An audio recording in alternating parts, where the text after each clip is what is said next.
parce que s'il ne citait que les images, il cite beaucoup il parle beaucoup de ce qu'a dit un tel ou de ce que disait un tel, et il y a énormément de dialogue chez Proust. Donc ça doit être quelque chose comme ça. Le son était... Oui. Oui. Est-ce qu'il y a une plus grande puissance de réminiscence dans le son pour vous, justement, que dans l'image? Parce que ça donne cette sensation. Non, ça, j'en sais rien. Moi, je me dis, c'est des documents historiques. Ce qui est frappant dans les livres d'histoire, alors vous avez soit les disques aujourd'hui, les CD-ROM, et puis il y a documents de guerre ou des trucs. Alors on entend des bruits de tanks, des trucs, mais c'est absolument pas lié à l'histoire. Voilà, parole, on pourrait faire des livres d'histoire en son. Il serait du reste... l'image serait nécessaire après, mais pas de la façon. Ou alors on a les livres d'histoire, même les bons historiens réputés, comme ça, ils font du texte et puis l'image vient comme illustration. Je pense que Michelet est un des seuls, je crois, avec Braudel aussi, qui a beaucoup d'images à lui, mais qui était très novateur et assez isolé. Mais Michelet, ça vient pièce par pièce, là, comme dans toute composition, en peinture ou en roman, ça vient au fur et à mesure. Il y a une idée de base, et puis... La Catra, par exemple, je me souviens que la musique la Catra, elle n'a qu'une seule musique, c'est une musique de Cancelli, que m'a fait découvrir CM, comme d'autres musiques modernes, parce que moi je n'écoute pas beaucoup de musique, je connais des noms si vous voulez, ou des bouts d'air, mais sans plus, je suis pas du tout, je suis pas ce qu'on appelle un connaisseur ou un lettré en musique. Et les rapports avec ECM, ils ont fait découvrir comme s'il y avait un copain ou un frère et une sœur qui faisaient du son sous la forme dite musicale, et que ce son nous indiquait un sens où aller, pour nous qui partions plutôt de l'image. Mais que lui était allé dans des régions soit avoisinantes, soit du même type, enfin comme ça. Et là, je me souviens, j'avais écouté ce disque de Cancelli et petit à petit, je m'étais dit, tiens, l'émission sera construite là-dessus. Et alors, j'avais fait vraiment comme Eisenstein et Prokofiev, comme ça, en notant seconde par seconde, des histoires au sens où on dit, soit raconte-moi une histoire, soit arrête de raconter des histoires. Et l'histoire n'intéresse pas. Le son n'intéresse pas en tant que son. Ou alors c'est de la musique, je ne sais même pas si France Culture ou France Musique, c'est cette musique. Nous on appelle ça la musique de Chabrol, parce que Chabrol a toujours utilisé des mauvais musiciens qui font Pierre Janssen et d'autres qui font des bruits de violon très très très insupportables à l'oreille. À côté de Kurtag ou d'autres, je ne connais pas, mais un petit peu si vous voulez, qui n'ont pas ou de la musique sérielle ou comme ça. Je déteste Boulez et tout ça, je veux dire, sans... Je pense qu'il était muet, qu'il ne parlait pas. Boulez, il ne pourrait pas faire cette musique-là. Vous voulez dire par exemple que... Non, c'est de la musique nommée. Il fait de la musique comme les trois quarts des gens font du cinéma aujourd'hui, c'est-à-dire ils disent qu'ils vont faire ce plan. Alors j'aime encore mieux les vedettes qui en profitent au moins, Depardieu, Bruce Willis ou comme ça, qui ça rapporte. Tout ce qui a été fait dans le cinéma lui rapporte. Il n'a rien inventé, mais et des fois il se comporte honnêtement par rapport à ça. Des fois. Mais les autres, non, ils nomment. Je connais pas bien le jazz, mais je préfère aussi le jazz que je préférerais si j'étais capable de l'écouter, c'est le free jazz. Il correspond à certains trucs, mais je ne connais pas. Ou les chanteurs, l'opéra, je ne connais pas, non, je ne sais pas. Non, ça, c'est plutôt un opéra, mais un sens opéra où on dit œuvre. Un opéra, on oublie l'auteur de l'opéra. On va voir la mise en scène ou la vedette. L'auteur, il est presque oublié, sauf si c'est Mozart. Je me souviens avoir lu un texte de Truffaut où il disait que c'était par Bernard Herrmann qu'il avait découvert Stravinsky, ce qui m'avait frappé. Oui, oui. Et quand vous mettez Bernard Herrmann sur, par exemple, la 1A, ça dramatise énormément. C'était pour pas mettre Delru. C'était un plan du mépris. Je voulais pas mettre Delru quand même. Où je trouve cette musique assez mauvaise, mais elle a eu du succès, je sais pas pourquoi. Enfin, sympa. Alors j'aime mieux la musique. Vous la trouviez mauvaise j'aime mieux la musique aussi déjà ou... Oui. Je crois que c'est la seule fois où j'ai eu une idée de ça s'appelait pas Audimat à l'époque, mais si c'est Delru qui fait la musique après Truffaut, peut-être que ça aidera le film vis-à-vis du public. Je crois que c'est la seule fois où j'ai eu une idée comme ça.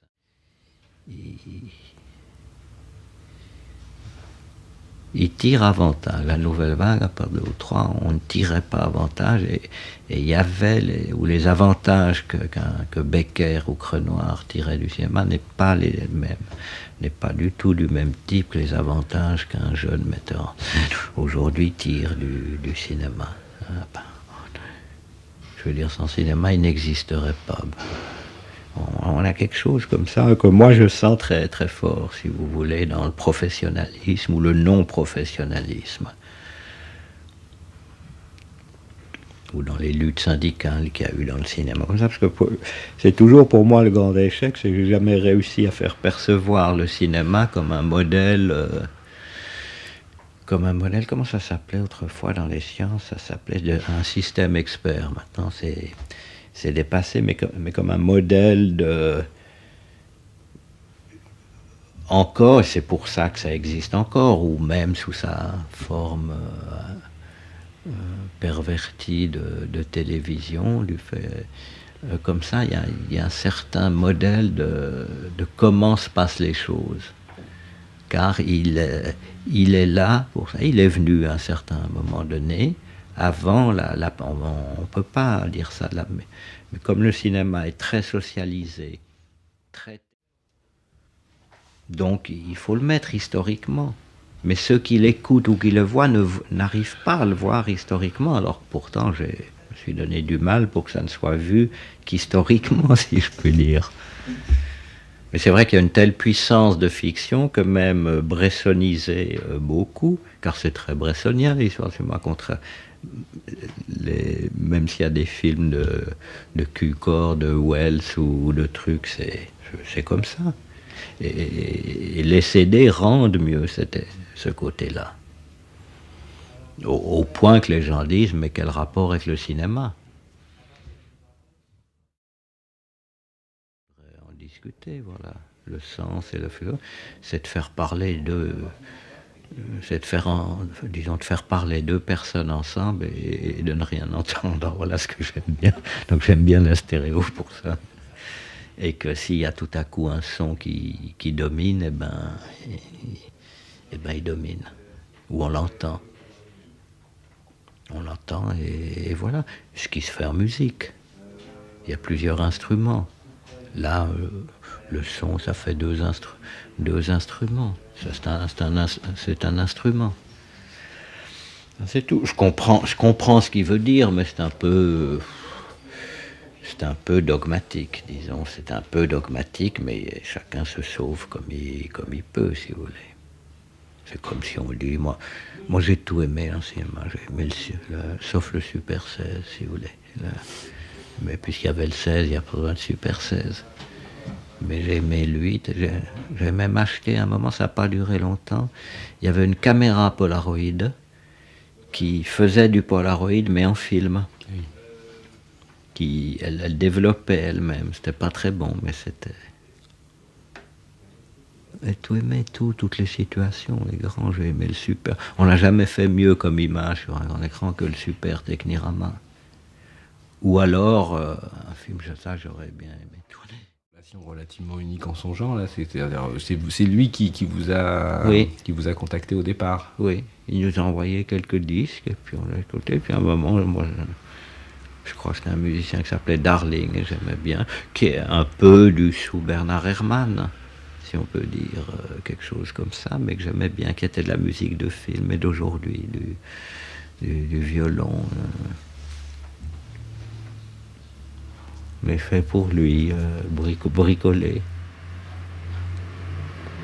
Et surtout, c'était des... On a l'impression qu'il nous indiquait des...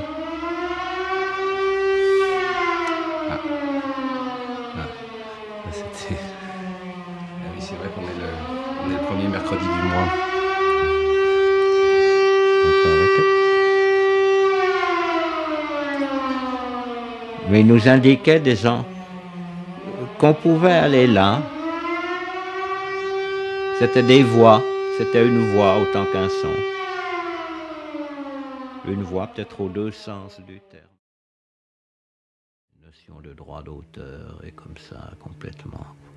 On veut filmer la tour Eiffel éclairée, alors il faut payer 50 000 francs pour la création de l'artiste qui a mis les lumières.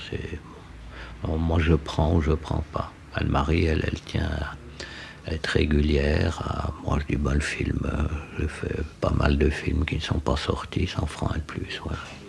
Ou bien on fera le procès. On dira, mais on vous paye, monsieur. Mais on vous paye au prorata des recettes, comme à la télé, puisque c'est comme ça que ça se fait à la télévision. Nos films font 3000 entrées. On déduit comme la télévision tant pour cent, et on vous vend, on ne veut pas voler. Mais on ne veut pas payer, comme j'avais fait sur Nouvelle Vague, 30 000 $ à Patti Smith pour 10 secondes de sa musique. On le prend, ensuite on verra bien. Et puis on fait le procès. Il ne s'agit pas de gagner sur eux. Si c'est la loi, on suit la loi. Et je trouve plus que malhonnête le fait qu'on puisse, une fois qu'on est passé par un moyen, qu'on puisse dire ça m'appartient. Et donc, même j'interdis, comme les héritiers de Matisse interdisent comme ça. C'est un vrai scandale, mais enfin, ça n'est rien. Des moments très agréables, de sorte de chercher des fiancés comme ça. Oui, parce que moi je suis souvent frappé par la surdité qui est à l'œuvre dans le cinéma d'une façon générale. Par là ? La surdité, oui. Les films sourds ou quelque chose de cet ordre-là, quoi. C'est-à-dire, on a l'impression que la musique n'a pas été pensée comme un élément constitutif. Enfin, musique, le son. Non, quand même, chez Bernard Herrmann et Hitchcock, ça l'était. Et encore, il y en avait trop, quand même. À des moments, même Hitchcock, c'est Vertigo, Psycho, c'est insupportable. Tout le temps. Il y a quelque chose de très malade chez les Américains, là, comme ça, une comédie musicale encore, mais dans un film dramatique, ils ont plus de musique que dans les anciennes comédies musicales.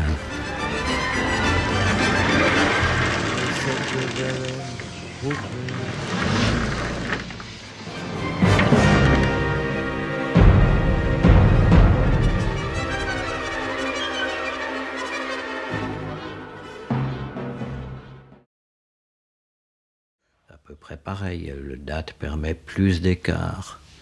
Et moi je fais souvent très faible ou très fort, il permet plus d'écart sans remonter. Mais il est limité.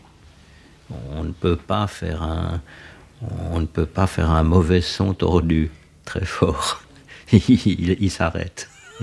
La dynamique est meilleure, comme le contraste de ce point de vue-là, ça m'intéresse. Il y a d'autres défauts, comme on vient de dire, ça supprime en haut ou en bas, puisqu'on est dans des plans,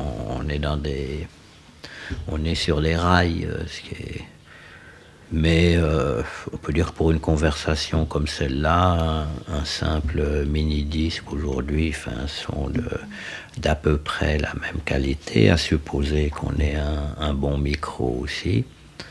Et les micros n'ont pas vraiment progressé. Les micros et les haut-parleurs, en même temps, il y a un côté dinosaure Le fait que les hauts micros et les parleurs sont encore des trucs qui vibrent ou comme ça, et que l'électronique n'y arrive pas pour l'instant. Elle progressera un peu, puis après ça passera, et puis on oubliera, et ça sera moins bien. Il y a certaines choses qu'on oublie. Et de m'en souvenir, contrairement à d'autres. Alors, plus qu'incapable. Alors que ça m'intéresserait beaucoup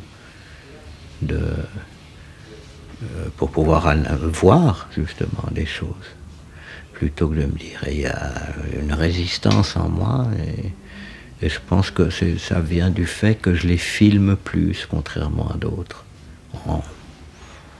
en improvisant, en laissant faire ce qu'Anne-Marie et moi on appelle les 12 nains, c'est ceux qui on se dispute, et puis les 12 nains, ils travaillent que la nuit, et ils organisent tout. Il y a celui qui est chargé de faire le scénario, l'autre la mise en scène, la production, et comme ça on avait envie de faire un film comme ça, où on verrait la fabrication des rêves et l'influence sur une ou deux journées. Donc certainement, à un moment donné même, je m'en souviens, c'est dans la 1B, j'ai dit, et c'est en même temps qu'il y a eu les transports en commun, le mot, il y a eu Charcot et Freud.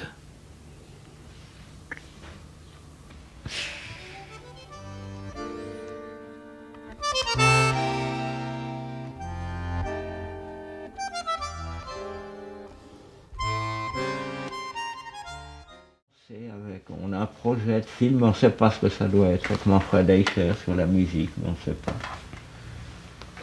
Mais on avait pensé à un moment à les filmer une fois Keith Jarrett, comme introduction, puis on ne savait pas. J'avais souvent pensé, mais c'était pour entendre, car il va souvent lui enregistrer, des fois dans des couvents. Il avait été enregistré à Vaupart, dans un couvent en Finlande ou en Estonie.